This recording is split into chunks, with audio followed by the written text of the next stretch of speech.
Pinabayaan na lang natulog doon sa sinasabing gubat, yung 18 na mga manggagawa. I would still look at that as a form of human trafficking. Katanungan natin dyan is bakit po nadamay sa away ng foreman at ng inhinyero or engineer ng mga construction worker para naging collateral sila?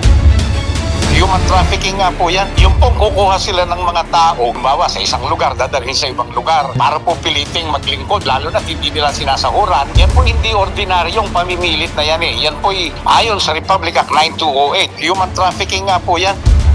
Ang isa pong issue na magsiset in dito ay yung kung sinasabi nating constructive illegal dismissal. Aside from the fact na na-assess din natin dito yung elemento ng human trafficking. Lalapag at lalapag ako dyan. Pupuntahan namin kayo dyan. Mag-iimbestiga kami kung paano sistema, susundan namin. Itaga mo sa bato. Pambansang Sumbungan, Bitag Helpdesk. Kapag ang isang nilalang or grupo sila, nirecruit mo mula sa pinanggalingan nila, Visayas man o Mindanao, dinala mo sa Maynila, pagdating sa Maynila, pinabayaan mo. Pinangakuan mo. Anong ibig sabihin yan? Human trafficking yan. Tapos hindi tinupad. Sino ba nag-recruit? Para kanino yan? Hindi naman siguro papapasukin yan ng walang basbas ng nasa sinasabing inhinyero at walang basbas ng sinasabing kumpanya, yung principal. So malaking bagay po to. Kaya pag-uusapan natin ngayon sa video call, tagapagsalita ng grupo si Nilo Esayas. Nilo Esayas, magandang umaga sa iyo. Magandang umaga po, sir. Okay. Nilo, nasaan po kayo ngayon? Nandito na kami po sa Leyte. Sa Leyte. Nakabalik na kayo. Saan po kayo na-recruit, Nilo? Sa probinsya ninyo dyan? Oo, dito po. Bali, tumawag yung foreman namin, yung si Ricky, sa akin. Ngayon, sir, wala kaming trabaho dito. Pumunta Okay, kami sa sige. Manila. Nilo, sundan mo lang ako, ano? Para makita ko kung may elemento ng human trafficking to. Kung nanggaling kayo dyan sa Leyte, ni-recruit kayo, pinangakuan kayo ng foreman ninyo. Yung foreman ninyo, yung ba magpapasweldo sa inyo? Or yung kumpanya na pinagtatrabaho ni foreman, sa taas ni foreman, si engineer, yan ay sinasabing project engineer, yan ang principal niyan, sila yung general contractor. So, kung sino man yung principal nila, dapat naintindihan to rito sa ibaba na hindi basta-basta ni-recruit lang kayo, na parang sweldo mo lang ang hinahabol mo. Babalik ako, sagutin mo lang ako, huwag ka na magkwento. Ikaw ni-recruit dyan, kayo ni-recruit, kasamahan yung 18 kayo dyan, mula sa Leyte, papunta ng Laguna. Tama? Alright, anong ipinangako sa inyo? Magtatrabaho kami doon po, sir. Tapos, yung foreman namin na yung magsasahod sa amin kasi... Yung foreman ninyo ang sasahod sa inyo? Opo.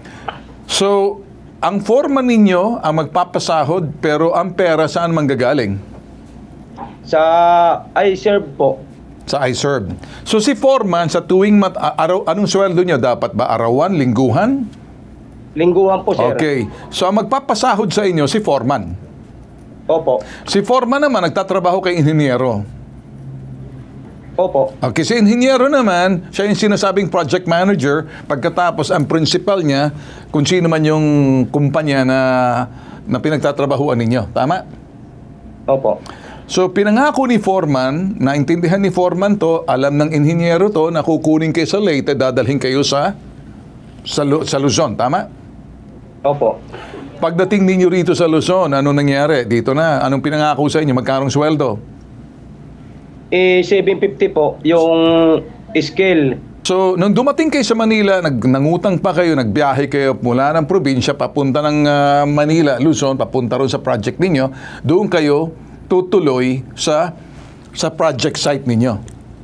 Opo. Ilang buwan daw ang inyong trabaho?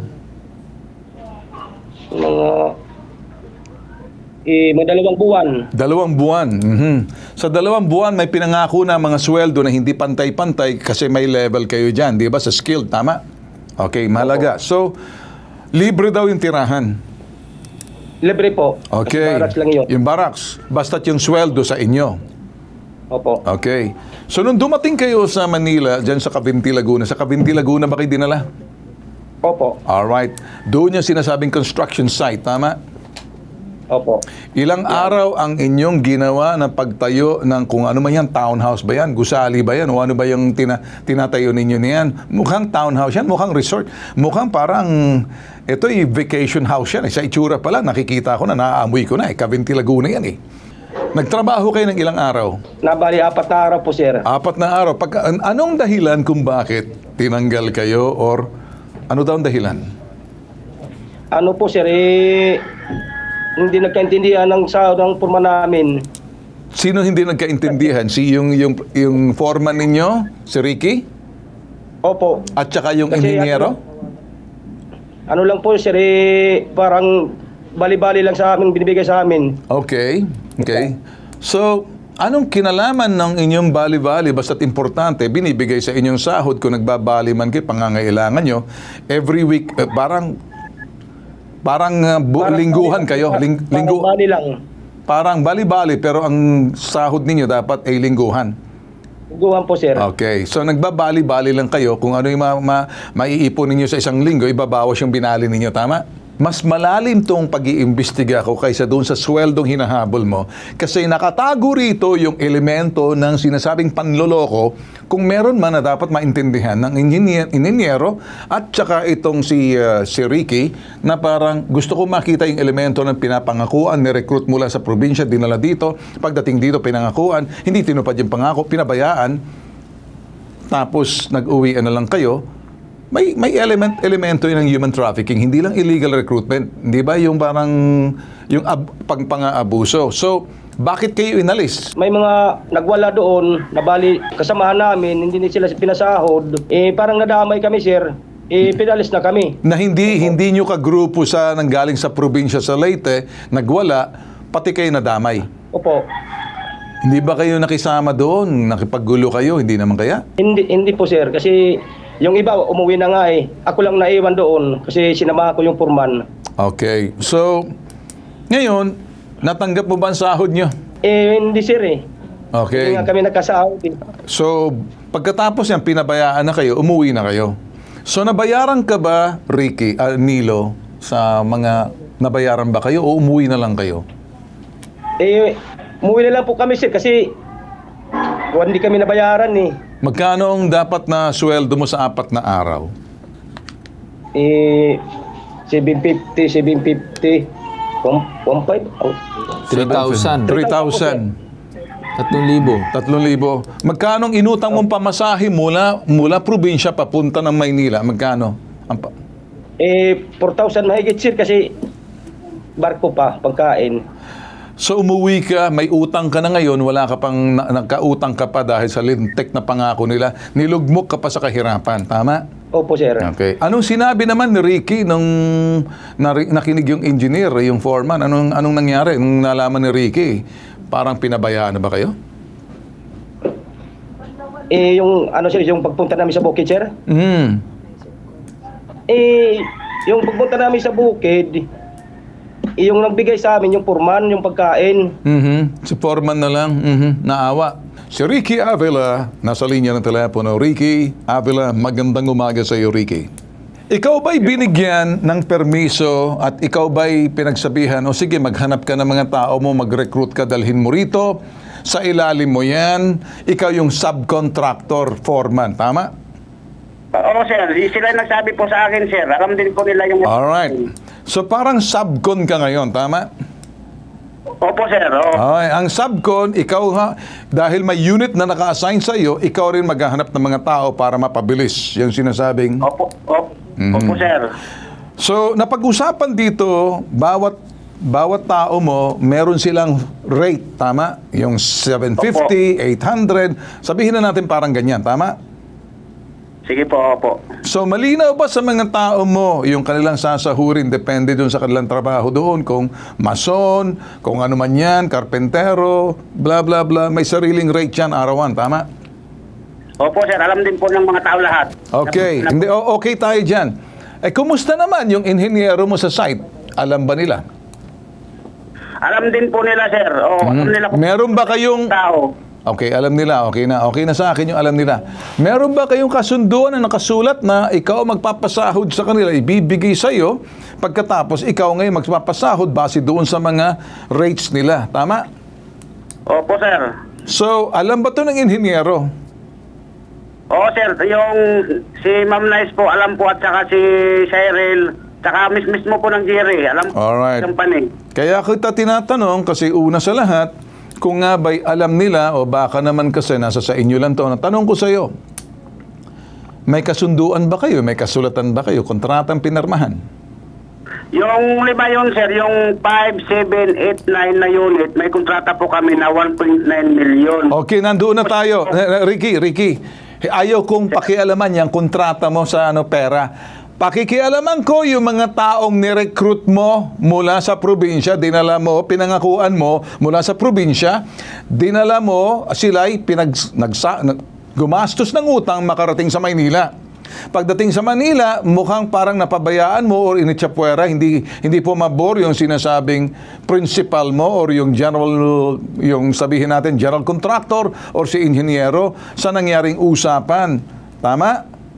Opo, sir, opo. Alam po nila. Bakit nila pinapalayas? Alam nila na hindi naman taga dito, parang pinapalayas. Sa kanila bang property yan kung saan natutulog yung mga tao na yan? Sa kanila ba yan? Hindi, yung dito po, sa likod po ng bundok, sa bahay namin po, sa likod ng bundok po, pero doon sa side po, pinalis na po kami ng Okay, ito bang pagtulog nila sa sinasabing gubat na yan, pag-aari ba ng project or ng kumpanya na developer? Hindi po, sa barangay na po mismo namin. Sa barangay. Alam ba ng barangay na natutulog yung mga tao mo dyan na tarang tinaboy mula doon sa sinasabing doon sa construction site? Opo, kaya nalipat na po sa bundok po. So, magandang umaga sa iyo, Attorney Batas Mauricio. Magandang umaga po, Ginoong Carl Tulfo. Magandang umaga po, Ginoong Ben Tulfo. Human trafficking nga po yan sa ilalim ng Republic Act 9208. Yung pong kukuha sila ng mga tao na mula halimbawa sa isang lugar, dadalhin sa ibang lugar para po piliting maglingkod o magbigay ng trabaho, lalo na hindi nila sinasahuran. Yeah. Yan po hindi ordinaryong pamimilit na yan eh. Yan po ayon sa Republic Act 9208 at saka ang tagal na batas na to 2003. Yung forced labor na yan, yung illegal servitude na yan, yung pinagtatrabaho, bagamat walang nakukuhang kabayaran, human trafficking na po yan at medyo napakabigat na po ng mga parusa sa ganyan. Kaya pagka po sino man ang nag-recruit dyan, nag-recommenda dyan, nagdala dyan sa ibang lugar at pagkatapos pinagtrabaho yan, pinangakuan, bibigyan ng mahusay na hanap buhay, mahusay na trabaho sa mga kumpanyang lokal o di kaya kahit na sa overseas employment, nako po. Human trafficking na po yan at napakabigat po ng parusang mga ganyan. Ginoong Carl Tulfo. Okay. Pero yan pong ganyang uri ng pagkilos, gaya po na binabanggit ng Republic Act 9208, lalo na po pagka hindi sila nasahuran, lalo na po pagka hindi makatotohanan ang mga pinangakong trabaho, ano na po yan, human trafficking na po yan, hanggang 20 taong pagkakabilang kung ang parusa niyan, hindi bababa ng 1 million ang pina. Bawat tao na kanilang ginanyan. Ginoong Carl Tulfo. Siguro at this point, kausapin mo naman yung administrator, nakikinig sa usapan natin. Take it away, Carl. Alright. So, kausapin natin yung si John Mark Gallardo, ang Administrator Municipality of Cavinti, Laguna. Magandang umaga po sa inyo. Yes, sir.